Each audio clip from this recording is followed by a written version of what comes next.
Welcome to The Storyline, where the news becomes the story. I'm Midori Tachibana. Our storylines this week.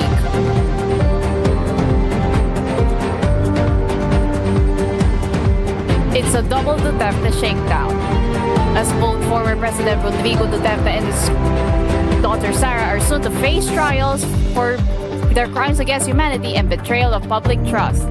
How will the downfall continue?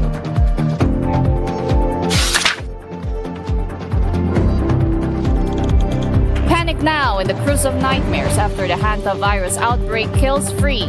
How fatal can this virus become?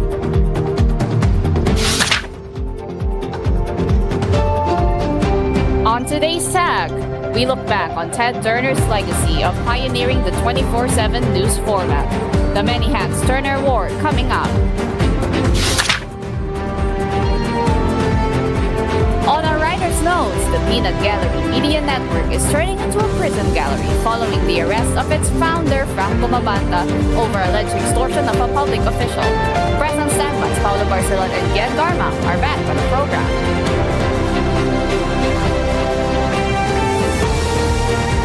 The storyline starts right now.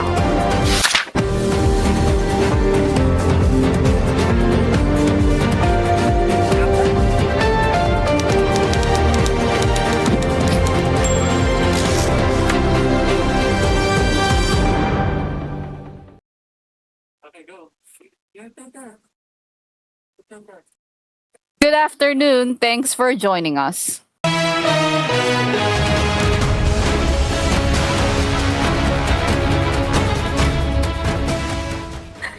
Breaking news here on the storyline. The long arm of the law may soon catch up with Senator Ronald Bato de la Rosa, as multiple news organizations have reported that a warrant of arrest has been issued against de la Rosa, who served as chief of the Philippine National Police at the height of the Duterte administration's drug war. De la Rosa, who served as PNP chief from 2016 to 2018, has been named one of the co-accused in Duterte's crimes against humanity case. The rogue senator has been hiding since November 2025, in part due to the issuance of the warrant, while the Justice Department and the DILG are saying no such warrant has been received by both agencies. This is a developing story, and we will keep you updated as soon as more information is made available.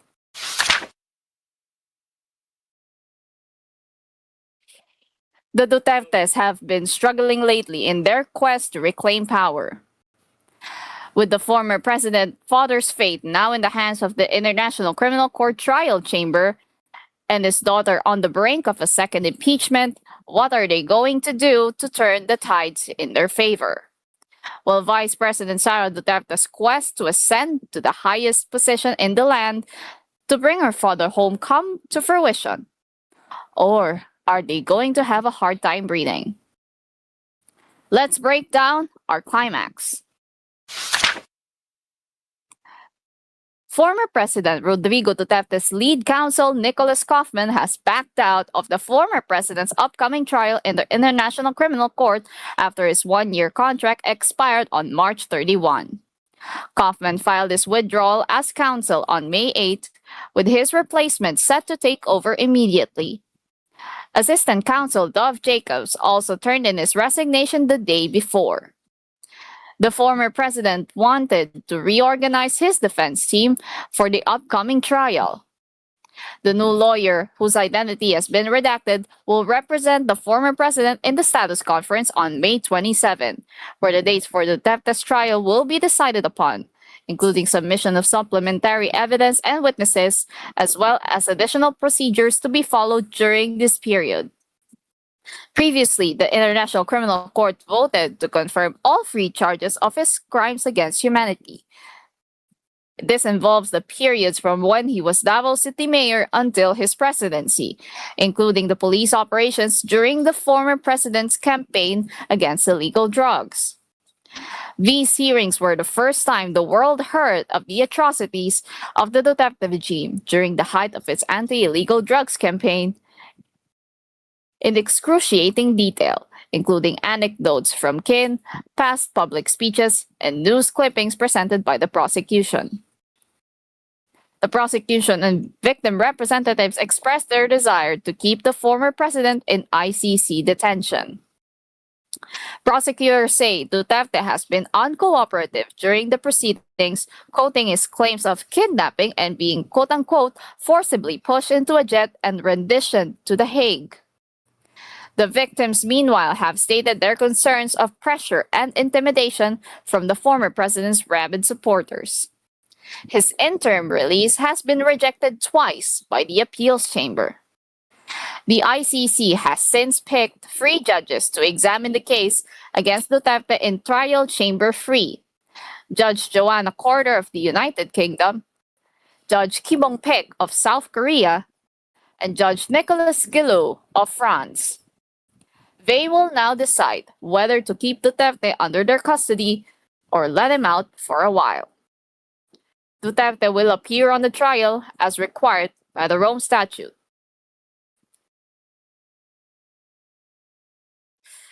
Over here, his daughter, Vice President Sara Duterte, is now awaiting her fate at the House of Representatives after their justice panel submitted the articles of impeachment to the plenary.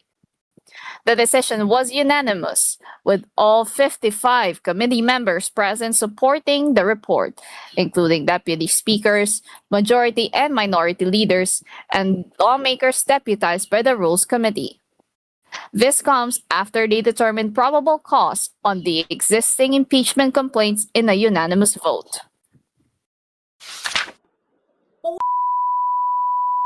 Ninyong lahat, Martin Romualdez, Lisa Marcos, Bongbong Marcos. Huwag ka mag-alala, ma'am, sa security ko. Kasi may kinausap na ako na tao. Sinabi ko sa kanya, kapag pinatay ako, patayin mo si BBM, si Lisa Araneta, at si Martin Romualdez. No joke. No joke. Nagbilin na ako, ma'am. Pag namatay ako, sabi ko, huwag ka tumigil hanggang hindi mo mapatay sila. And then he said yes. 215 lawmakers are set to back the ouster come Monday, with no signs of slowing down to hold the vice president accountable. Only a third of the House majority is needed to impeach the vice president, or 106 lawmakers. House Committee on Justice Chairperson Representative Jervy Luistro is scheduled to sponsor the committee report and the resolution setting forth the articles of impeachment against Vice President Sara Duterte. After the voting on the committee report and the resolution setting forth the articles of impeachment, the House may elect the 11 impeachment prosecutors. The rules of impeachment state that the voting on a resolution with the articles of impeachment of the Committee on Justice or a contrary resolution dismissing the impeachment complaint shall be by roll call, and the Secretary General shall have a record of each member. In case there are no more votes or abstentions, House Senior Deputy Majority Leader Lawrence Defensor said it doesn't affect the validity or the approval of the articles of impeachment because the Constitution simply requires that at least 1/3 of all the members of the House of Representatives support the impeachment, regardless of how many will say no or how many will abstain. The House Committee on Justice examined evidence linked to allegations of the Vice President's misuse of confidential funds, unexplained wealth, and failure to disclose all assets in her statement of assets, liabilities, and net worth, bribery of Department of Education officials, and threats against the President, First Lady, and former House Speaker. Welcome to our new segment called Monologue. For those who have been watching us since February, you are probably aware of a segment we used to do called Final Word, or Huling Salita in Filipino, during our broadcasts of Cool News Primetime. This segment was my idea to end the show with a commentary about the top story of the day, or something I personally wanted to cover from an editorial perspective. Now that we have this program, we decided to bring this concept back, but in a different form. As they say, if it ain't broke, don't fix it. But what we'll have a hard time to repair is the morality of the Filipino. All the stories that you heard and will be hearing of over the next few months will mostly have to do with the family hailing from Davao. It's yet another case of woe is me from the Dutertes, but a lack of accountability for their past grievances. A recent poll showed there is still some hope for the younger Duterte's quest to become the highest official in the land. Sara is still popular in the poorer regions of the country. They still believe in the strongman way of asserting power, of guns taking over, or red-tacking people who just genuinely want better for our society. Ika nga nila, maayos naman ang panahon niya. But that also doesn't mean no harm was done during the time of the older Duterte's administration. And now the younger's blatant disrespect for the Constitution and due process. What many others experience does not erase the pain of those whose loved ones' lives were taken unceremoniously in the middle of the night. There is a problem with our society failing to recognize the true meaning of power. Power should be exercised not to incite fear, but to excite people into doing good. To do good to other people through policies that benefit the ordinary citizen, provide them with a good quality of life, that's how one should assert their power. Public officials are not supposed to be bowed down upon. They are serving us, taxpayers.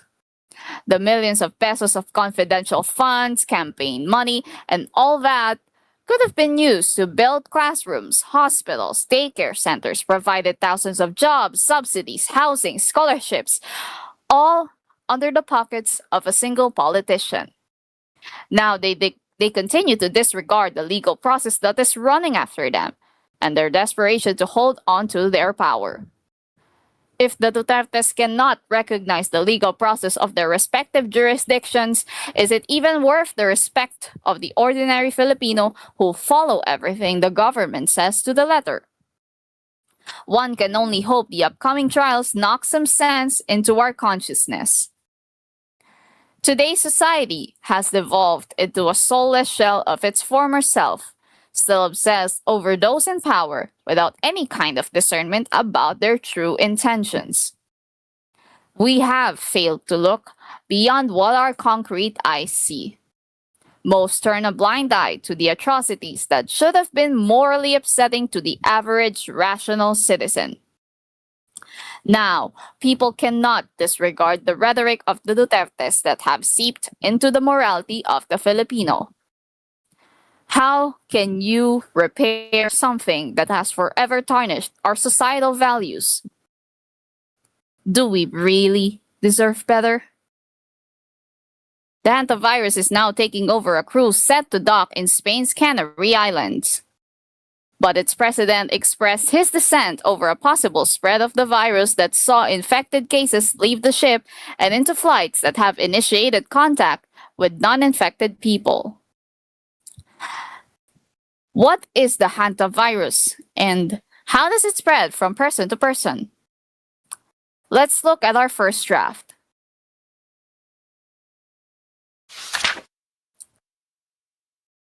The Andes virus strain of the hantavirus has struck the luxury vessel MV Hondius during an Atlantic expedition, resulting in at least 3 deaths and triggering a strict quarantine near the Canary Islands. The hantavirus is a family of viruses spread mainly on by rodents like mice and rats through their saliva, droppings, or urine. While it is rare, it can cause severe respiratory or kidney diseases in humans. The World Health Organization sounded the alarm due to the strain's capability of person-to-person transmission. This is not coronavirus. This is a very different virus. We know this virus. Hantaviruses have been around for quite a while. There's a lot of detail that we know. I'm going to ask Anais to come in and say this, but I want to be unequivocal here. This is not SARS-CoV-2. This is not the start of a COVID pandemic. This is an outbreak that we see on a ship. There's a confined area. We have 5 confirmed cases so far. We completely understand why these questions are coming, and we are trying to provide all of the information that we can. That's why we're having a press conference here to give accurate information, and we're grateful for all of those out there who are asking these types of questions. But this is not the same situation we were in 6 years ago. It doesn't spread the same way like coronaviruses do. It's very different. It's that close, intimate contact that we've seen. And most hantaviruses don't transmit between people at all. Most hantaviruses are transmitted from rodents or their feces or their saliva or droppings to people. And only this one particular virus, the Andes virus, which has been identified here, we've seen some human-to-human transmission. This is a serious incident. WHO assesses the public health risk as low. It also shows why the international health regulations exist and how they work. WHO is working with multiple governments and partners on the response under those regulations. Our priorities are to ensure the affected patients receive care, that the remaining passengers on the ship are kept safe and treated with dignity, and to prevent any further spread of the virus. On Monday, I asked Prime Minister Pedro Sanchez of Spain to accept the ship, which he agreed to do, and I thank Prime Minister Sanchez for his generosity, solidarity, and meeting his moral duty. The ship is now sailing for the Canary Islands, and we're confident in the capacity of Spain to manage this risk, and we're supporting them to do so.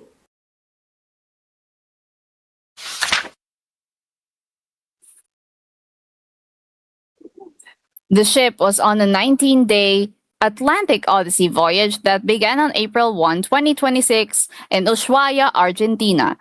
It was intended to be a bird-watching and nature cruise. As of this Thursday, there are 8 cases of the hantavirus linked to the Honduras outbreak. 3 casualties have been reported.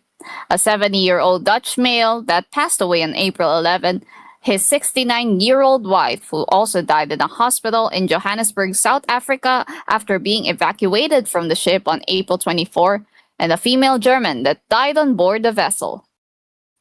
Nearly 2 weeks after the first casualty on board, almost a half-dozen passengers from 12 different countries disembarked on the island of St. Helena without contact tracing.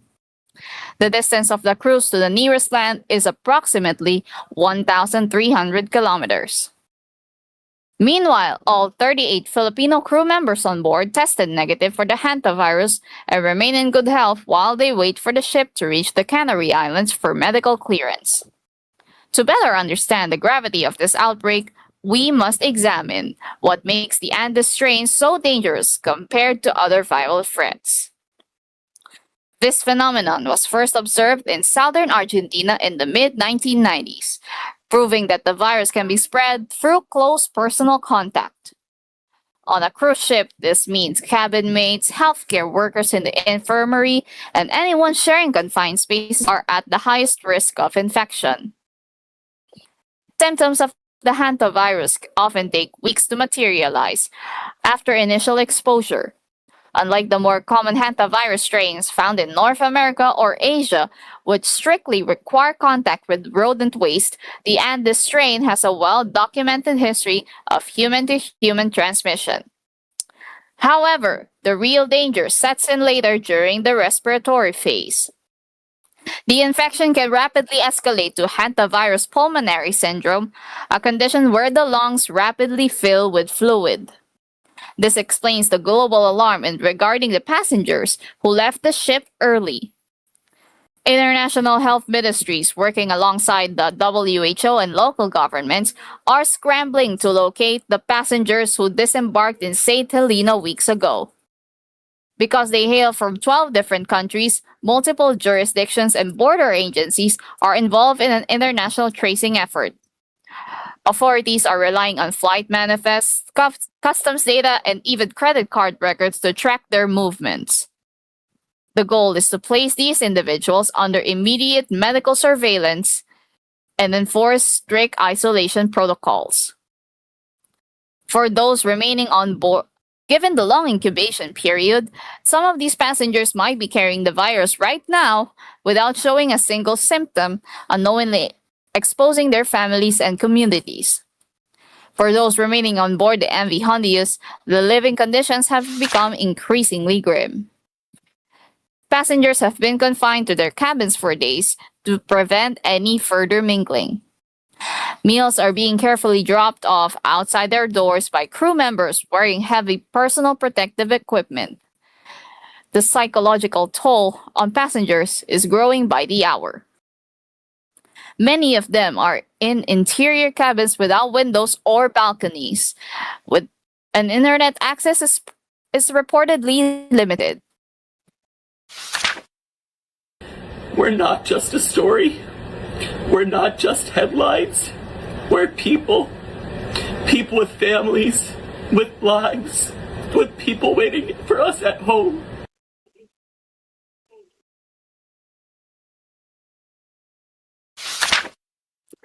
Furthermore, the ship's sick bay is overwhelmed as cruise ship medical centers lack the surplus ventilators and intensive care equipment required to treat multiple severe cases of pulmonary syndrome at once.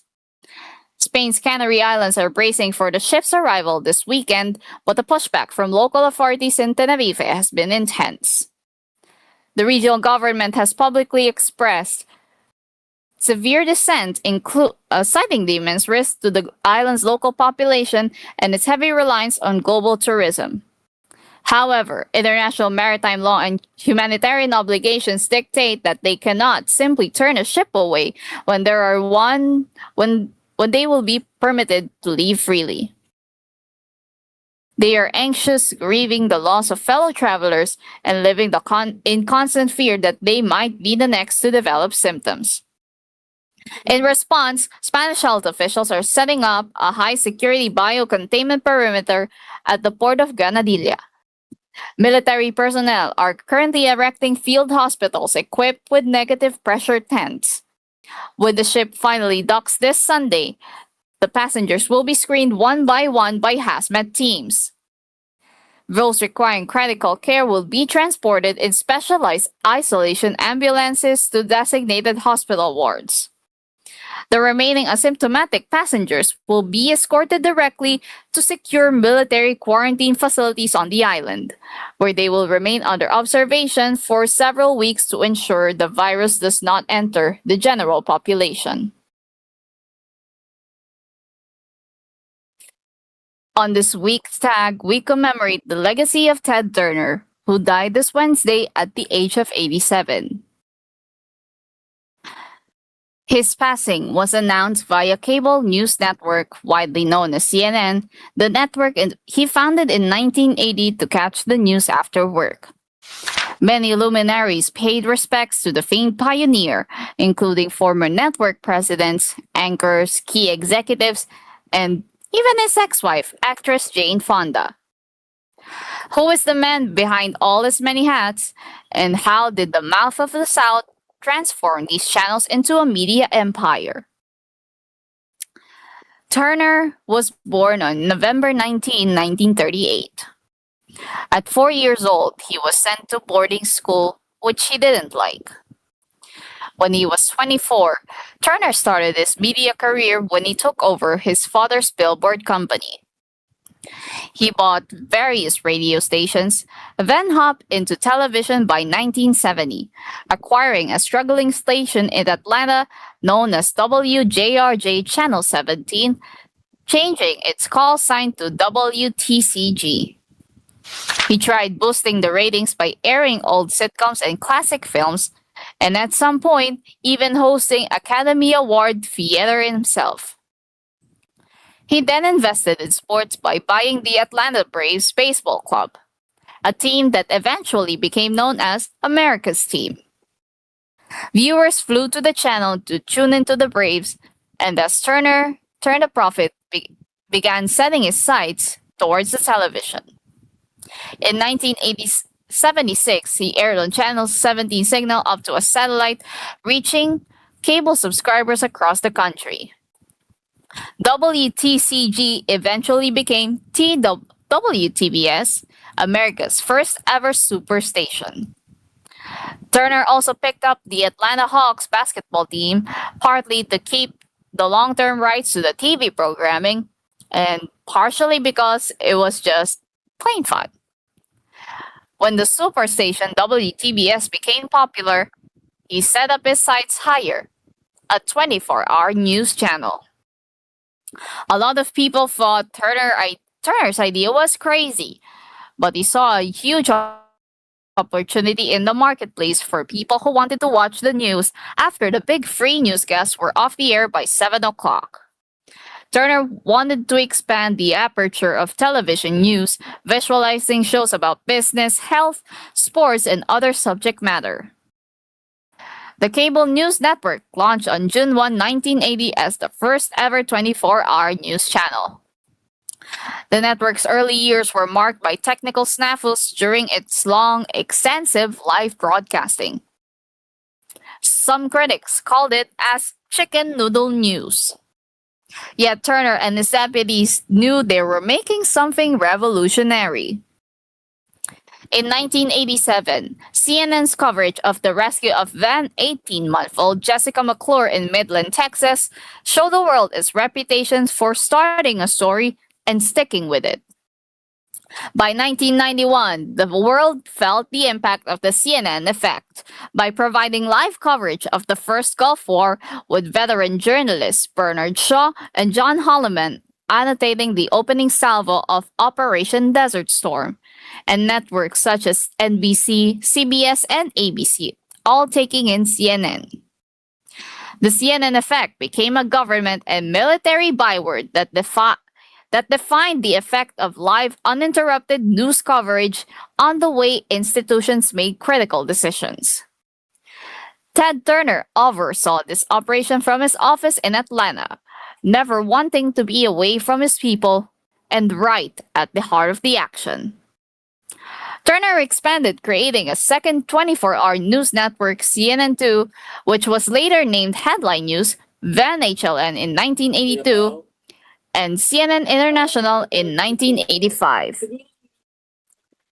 In the mid-1980s, he acquired MGM's library of more than 4,000 old films stirred up in controversy in the film community, for coloring many black and white movies, including Casablanca.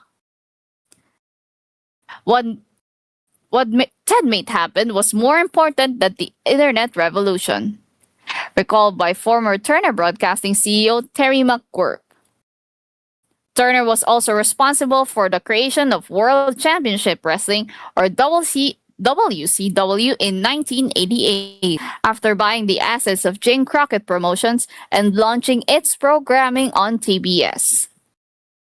The company eventually became the biggest rival of what was then known as the World Wrestling Federation, and was a major player in the Monday Night Wars, where WCW and WWE battled for control of the audience shares, fan attendance, and impact on popular culture. Turner was named as a visionary and claimed the Time magazine's Man of the Year in 1991. In 1996, Turner sold his networks to Time Warner for nearly $7.5 billion.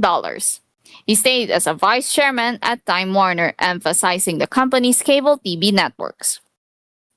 Turner always had that philanthropic streak, but it started to move to the forefront in 1997, the year after selling Turner Broadcasting to Time Warner.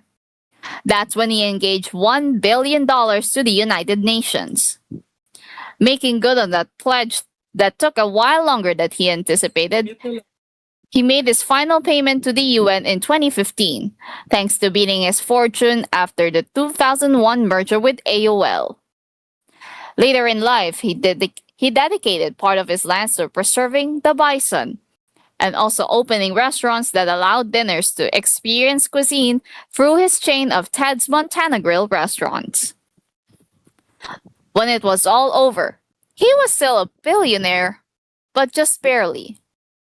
Half a century ago, his father's suicide thrust a $1 million billboard company into his hands. He would often mention that His father died at 54, which he ran out of fame to work toward. As a result, Turner was relentlessly driven to move forward, never looking back. Yet how successful he was, Turner would often still try to prove himself. Fonda recalled how she was filled in tears when Turner told her about his childhood on their second date. They were driving around in his 60,000-acre ranch in Montana, and he was passing the time, speaking as he drove. Tears ran down her face. The miracle is that he became what he is, a man who will go to heaven. There will be dozens of animals welcoming him, animals that have been brought back from the edge of extinction because of Ted. He's actually a good guy, and he says he is not religious. But the whole time I was with him, every speech, and he loved to give speeches, which he will always end with a God bless. And he'll get into heaven. He's a miracle. This week on our Writers Know. Franco Mabanta, the founder of Peanut Gallery of Media Network, an independent, was arrested with four conducted and trans Wednesday.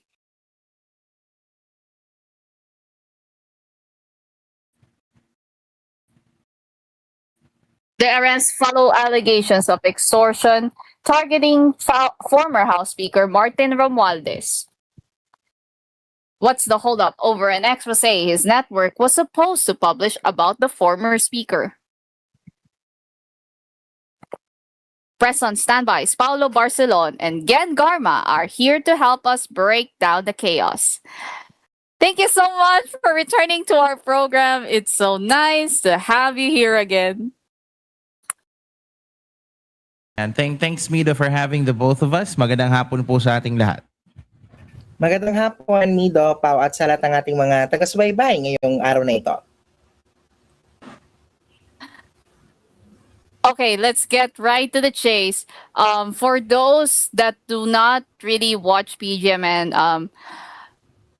Pao, can you explain to us what they do and what their contents are? I think on the surface, and Prof. Gen will agree with me, no? Si PGMN is really comparable to an organization that is promoting commentary guised as journalism. Alam naman natin na in journalism, we are bound by rules, by a set of ethics, by a set of principles and newsroom style guides na kinakailangan ma-achieve ng mga journalists or ng mga reporters. And PGMN has been really leaning towards opinion punditry, similar to what we see on, let's say, Fox News or Newsmax or One America News Network in the United States, wherein they promote certain thoughts which are left unchecked. Siguro for a more academic perspective of what this is about, I think Guien will agree with me na hindi ito journalistic network per se or a journalism outlet per se, because at the end of the day, practicing journalists is the bread and butter of a newsroom. PGMN has pundits. It's like saying it's like plugging in a 110 volt appliance sa plug na 220 volts. So you know that both is compatible at doon maaring sumasabog. Prof. Gen. Actually, very kind pa nga yung pag-describe ni Pao about PGMN. Kasi kung tatanungin ninyo, para as an ordinary viewer, no, para ang PGMN ay, I describe it as if Fox News and Last Week Tonight or The Daily Show had a love child. Bakit? Kasi, kagaya na binanggit ni Pao kanina, it's more punditry, no? Kaya lang kasi, for example, with Last Week Tonight with John Oliver, for example, kung kung tatanungin niyo si John Oliver, sasabihin niya sa inyo na hindi siya journalist. Pero yung proseso ng mga storya na ginagawa nila sa LWT, for example, humuhugot kasi din sila from actual journalism work from other journalists. And then, ginagawa nila ng komedya or ng humor, no?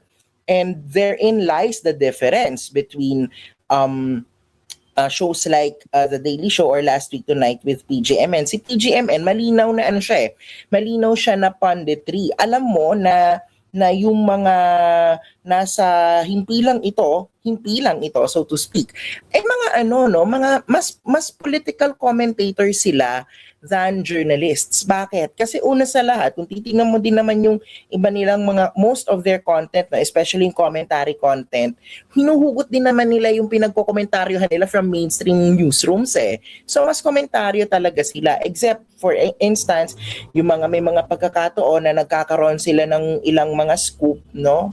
I remember may isang dito pa nga yung humantong na may isang politiko from Quezon City nakakasuhan ng PGMN kasi may mga expose nga daw itong himpilang ito. But again, even if may expose sila, alam mong punditry pa rin eh. They're dealing with punditry. And marami na rin nagsabi, no, like Professor Danny Araw na nagsasabing, hindi sila journalism. And if you are a critical media viewer, you would know na kapag manonood ka ng PGMN, it's not journalism the way we know it, no? As old school journalists would do it, mas talaga siya, mas komentaryo siya. It's more of a commentary arm than, a newsroom really. Siguro to add briefly lang to what Prof. Guien was saying, it's really about kumbaga ang journalism outlets, whether TV, broadcast, radio, or digital, they rely on reporters. They rely on facts. Na it takes a lot, no? It takes a lot for us journalists, myself and Guien and Mido included, na para maglabas ng isang storya, you have to have verification, confirmation, you have to have extensive sourcing. Kasi PGMN is trying to promote what I like to call personally the journalism of rage instead of the journalism of fact. Because journalism of fact is something na hindi mo pwedeng lagyan ng punditry, hindi mo pwedeng lagyan ng pagiging opinionated regardless of whatever personal or institutional biases an organization has. So I think na yung pinapalabas nila is gusto nilang magalit ka towards a certain person for doing something.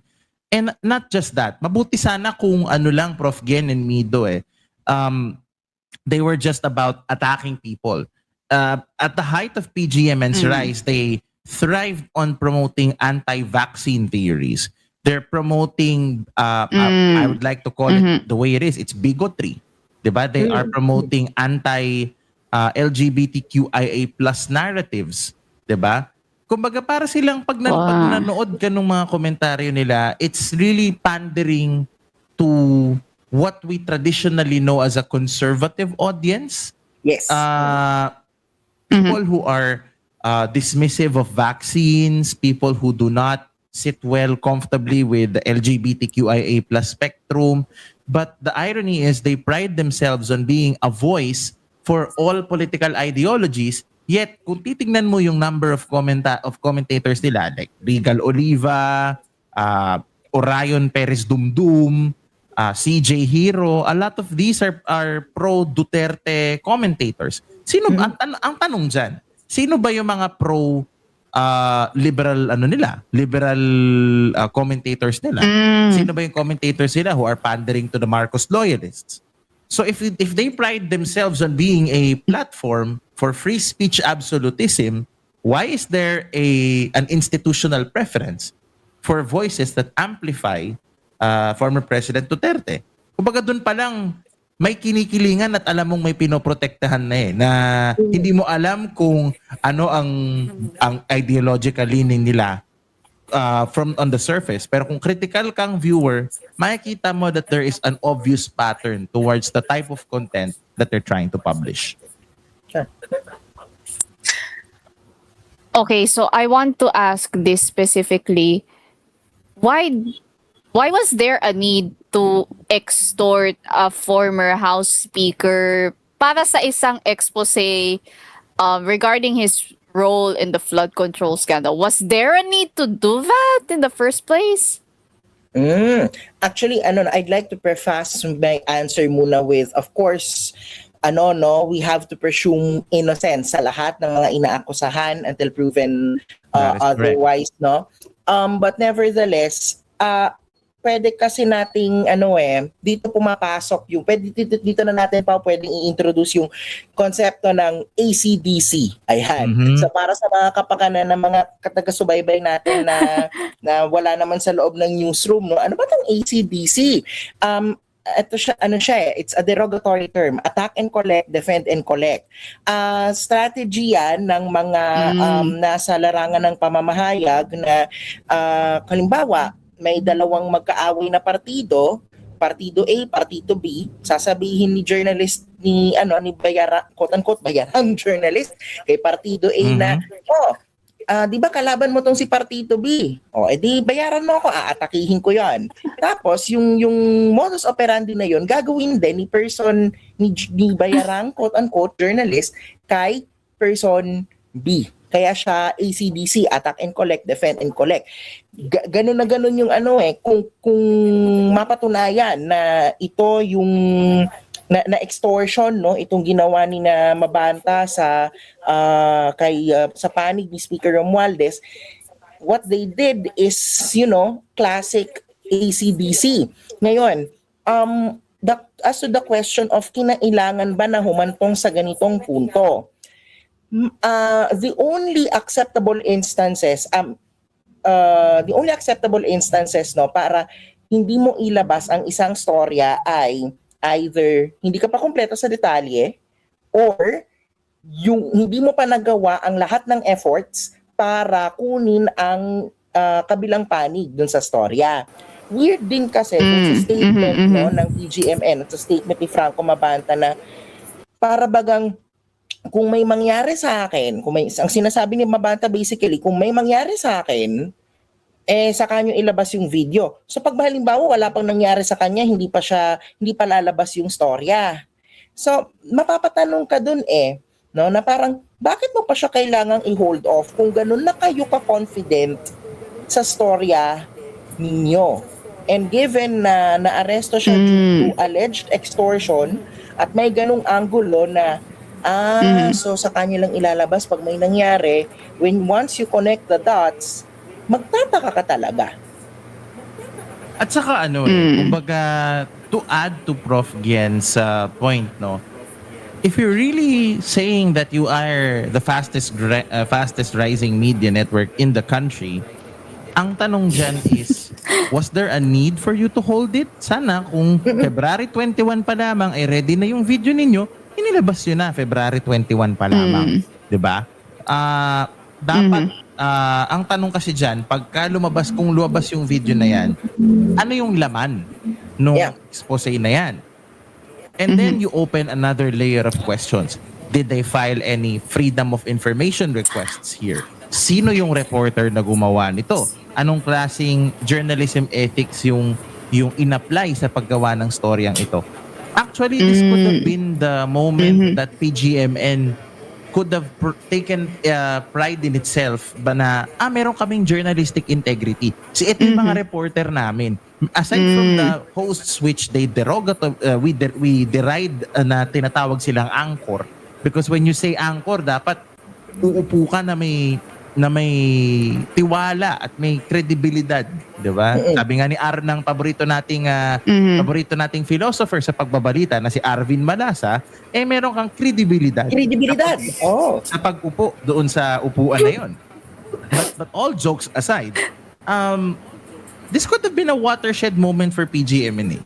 'Di ba? Look at Assortage. Balikan natin yung kaso ng Assortage na sobrang daming nagka-clamor na maglabas. Sino ba kayo? Bakit ganito yung content nyo? Eventually, earlier this year, I think it's just a few weeks ago, Prof. Guien, they revealed the identities and the positions of who is running this particular outlet. Good for them. Now we know that Assortage is not just a rage bait page. They're actually They actually have like editors, they have like reporters, di ba? At saka, why is the style of PGMN leaning back towards punditry? Towards saying na, oh, ganito is wrong based on my, kumbaga parang respect my Orion, respect my opinion. Di ba? Ganun yun eh. Parang, tama kami, ito yung opinion namin, ito, bahala na kayong maniwala o hindi. So, to answer the question, was there a need to extort? No. They should have simply released it and let the public, the academe, both of us of which are part of, and the greater journalism circles to judge kung is this a work of journalism or is this the journalism of rage. So, I want to go to Franco Mabanta himself because siya lang yung merong background in journalism, and even then sobrang limited na expertise niya in the field. So ano yung pinaka key difference between actual practicing journalists and those independent content creators like Peanut Gallery Media Network? I think if I can answer first, Prof. Guien, Yeah. ang tanong gaano na ba kalaki yung itinaya ng PGMN to call itself a media network even? Diba? Sa tinagal-tagal ko sa industriya na mahigit almost isang dekada combined, almost a decade, wala akong nakitang PGMN na nagko-cover ng rally, na nagko-cover ng bagyo, na nagko-cover ng mga demolition, mga crime story. Were they even present during the Duterte drug war? Obviously not, because they were not established by then. By then, yeah. Diba? Pero 2020, please correct me if I'm wrong, please fact check me if I'm wrong. I'm not sure if they started in 2021 or 2022 or 2023 even. Okay. They could have easily handily covered the administration of President Ferdinand Marcos Jr. They could have easily done that. Pero bakit wala akong nakikitang PGMN sa kalsada? 'Di ba? Kung talagang journalistic outlet ka, ha? Bakit hindi ka nagko-cover ng House hearing, ng Senate, ng press con ng iba't ibang mga politiko, ng iba't ibang mga organisasyon, or mag-mount man lang ng elections coverage? 'Di ba?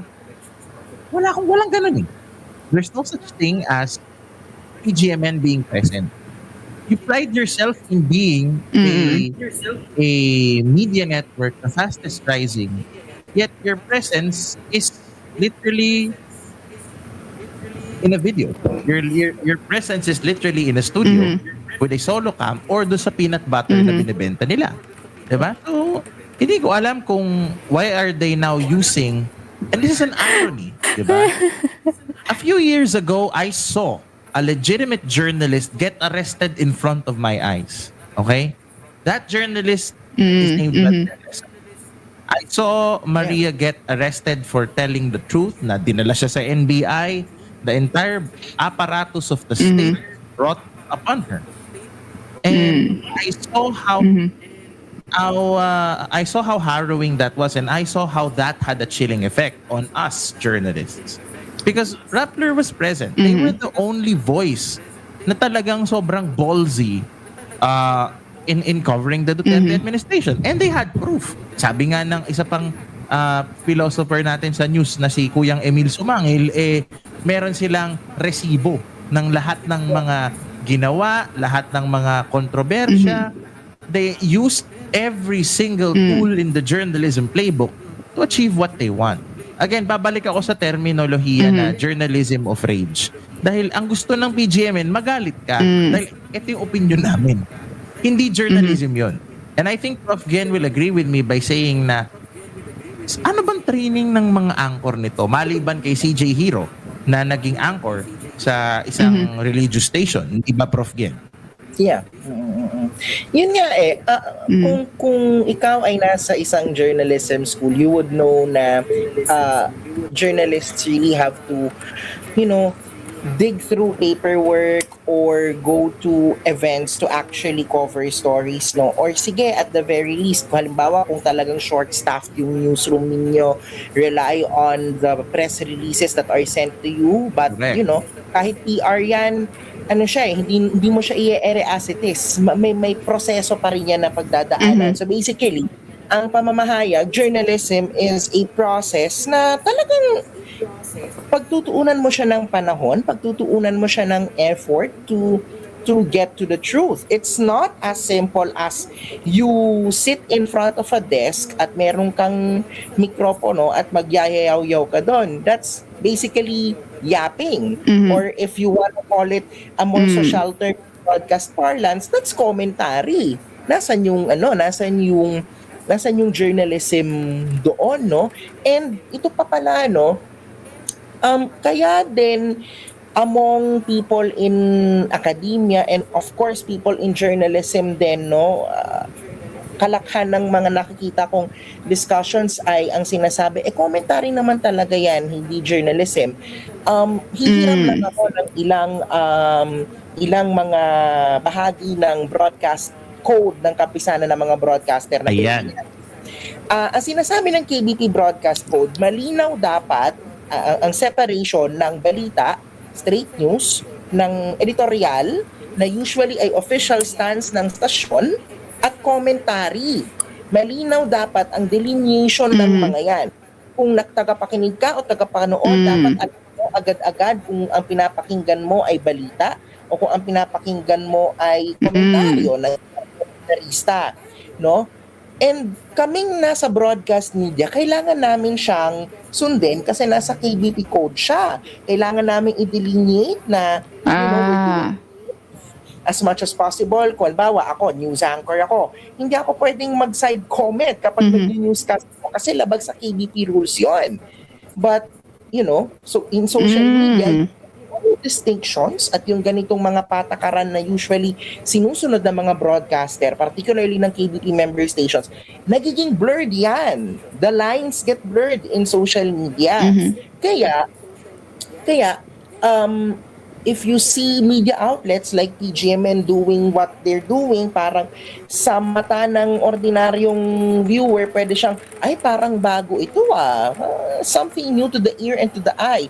Pero truth be told, if you apply the KBP broadcast rules with what they're doing, they're not separating commentary from journalism, no, or from news, which sa mga mga data, it's a no-no. Kaya talagang hindi tayo magtataka kung merong mga tao, whether they're journalists or people from academia or basically critical media viewers na magsasabing, aba, saglit lang, sure ba kayo journalism ang ginagawa ninyo dyan? Okay. Ginagawa ninyo. Okay. Okay, I want to I feel like this is something that we should be discussing about. How dangerous can it be for the media landscape when outlets like PGMN shift to gotcha journalism now that Mabanta has walked free? Ano yun? Like, makabalik ba siya into his duties in PGMN? How would it work exactly? I think very briefly lang. Once you are once you are allowed to post bail, pwede mo namang gawin yung gusto mong gawin, 'di ba? You're technically on provisional liberty until the court says you're actually guilty.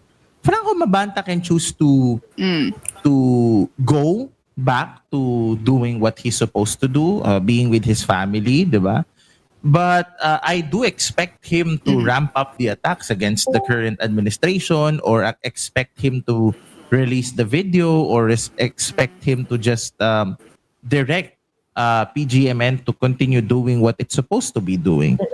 But the problem is, itutuloy mo man yung gagawin mo, may continuity ka man sa gagawin mo. Ang tanong, yung bang ginagawa mo is driven out of a pursuit of the truth? Or are you doing it out of a pursuit to go back or para sa paghihigante, 'di ba? Gusto bang maging Princess Punzala na at the end of the day tumatawa matapos sumabog ang isang van? So yun yung doon magkakahalataan kung ano ba talagang motivations nito. And I think And I think, moving forward, dapat maging lesson ito sa atin na malaman natin at dapat ma-institutionalize yung pagtuturo ng political economy of media. Dito natin kailangan malaman sino bang nagpopondo rito. Who is funding PGMN? Kasi for example, ABS, we all know that they're being funded by the Lopezes, 'di ba? The PTV is state-run media. Kumukuha yan ng pondo mula sa kaban ng bayan para pagtingkuran ang sambayan ng Pilipino. It's the same, for example, SMNI. Where are they getting their funding from? From the Kingdom of Jesus Christ, essentially from the detained pastor Apollo Kibuloy. CNN, where are they getting their funding from? Ted Turner, or at the late Ted Turner, God bless his soul, or at this rate magkakaroon, I think, ng possible merger between Warner Brothers and Paramount. CBS News, 'di ba? Who operates CBS News? Who's managing CBS News? Barry Weiss. So doon natin nalalaman ano ba yung ano nito? Ano ba yung sino ba yung nagpapatakbo nito? Sino yung who's running this and what type of ethics are they subscribing to? And I think while they can legally operate as a business, 'di ba? Hindi naman namin sinasabing huwag kayo mag-operate. Pero dapat klaro na i-identify nila yung sarili nila kasi for us professionals, you don't consider it journalism per se. It's essentially opinion farming, rage baiting, trolling, and bigotry, 'di ba? Parang they're the opposite of what free speech is all about. Tsaka maganda pa yung sinabi mo kanina na kailangang makita kung yung mga susunod na outputs ba ng PGMN, assuming that they would push through, or continue operations, kung ano yung mga ilalabas nila, kasi dito talaga matetesting, na kung ang bawat video na nilalabas nila ay may agenda. Kasi lalo ngayon inaresto yung kanilang inaresto yung CEO, inaresto yung may-ari. Kumbaga, meron kung ikaw ay resulta na to ng malikot na isip. Pero alam mo yung meron bang posibleng magkaroon pa talaga ng drive, na maghigante. Hindi ko sinasabi maghigante sila, ha? Correct. Pero it could be fuel that they could add to the fire, so to speak. But the question is, will they continue the fire? Kasi remember, ang pinag-ugatan ng extortion case na ito ay may video kami laban sa iyo, Speaker Romualdez. Ilalabas namin to, depende kung magbabayad ka. So, 'di ba, may siya, kung ganun ang kung may ganung agenda, parang magtataka ka ngayon or hindi lang sa magtataka, more like sa mga susunod na mga araw at linggo, babantayan natin ngayon kung anong uri ng content ngayon yung kanilang ilalabas at kung talaga bang magdo-double down sila with their free speech absolutism. Kasi baka maya-maya, eto na naman yung, for example, tandaan niyo a few days ago lang din na may Representative Terry Ridon went, 'di ba, bumana siya sa PGMN. Sabi ng PGMN, maghintay ka, Representative Terry Ridon, may ibabanat kami laban sa'yo. May pa-teaser 'di ba? Parang, kung meron ka solidong pambanat, banatan mo na. Bakit meron ka pang pa-teaser, 'di ba? So, baka ganyan na naman yung maging formula nila sa mga susunod na araw at sa mga susunod na linggo at buwan. At yun yung babantayan natin. Kasi tingnan natin kung talaga bang paninindigan pa rin nila even after what happened, yung kanilang stand on what they call absolutism of freedom of speech. Siguro mabilis na lang dahil medyo kinakapos na rin tayo sa oras. I think at the end of the day, challenge to for professional journalists, Sabi nga ng marami sa atin, we don't need to stoop down to someone else's level just to prove that what we're doing is good. Na the future of journalism is bright. Kakagaling lang namin ni Prof. Guien sa pag-obserba ng mga NSPC entries, 'di ba? Ang dami pa ring mga campus journalists who are young and dynamic and are fresh and have like new perspectives. Ang pamamahayag ay sumasabay sa panahon. Sumasabay sa pangangailangan ng ng ng madla, 'di ba? Hindi ito dapat maging mitya ng galit, ng hate in such a way na yung mga tao will turn on because they're fed a goulash of lies, of rage. Journalism doesn't operate that way. The way journalism operates is how Malu Mangahas describes it in her program, investigative documentaries. Magtanong at magsaliksik. Two things that PGMN, I believe, has clearly failed in doing so and are now using it as a pretense as an attack on the free press.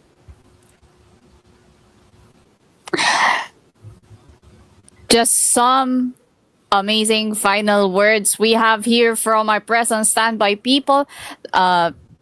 Guien, Garma, and our very own senior anchor and correspondent Paolo Barcelon. Thank you so much for joining us here on the program, and we hope to have more conversations with you in the future.